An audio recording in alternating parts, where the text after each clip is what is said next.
বিবাহ করার পরে যে জেনা করেছে তাকে বাঁচানোর পৃথিবীতে কোনো পথ নেই, পৃথিবীতে কোনো পথই নেই। বিবাহ করার পরে যদি কেউ জেনায় লিপ্ত হয় আর তাকে যদি বাঁচাতে হয়, তাহলে মুহাম্মদ সাল্লাল্লাহু আলাইহি সাল্লামকে আবার দুনিয়াতে আসতে হবে।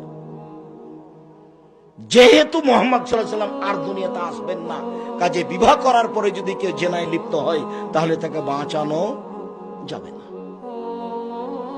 বিচার হলো না, আল্লাহর কাছে ক্ষমা চাচ্ছে, ক্ষমা হতে পারে, এ তো আল্লাহর সাথে জড়িত পাপ, ক্ষমা হবে ইনশাল্লাহ। তবে আপনার পাপের অবস্থা হলো এই, জেনার পাপ মহা পাপ, জেনার শাস্তি মহা শাস্তি।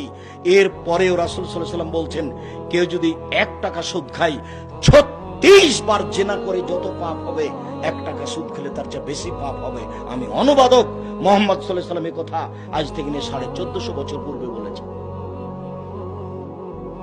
বিচার কি দিয়ে করবেন এসব বাক্যের?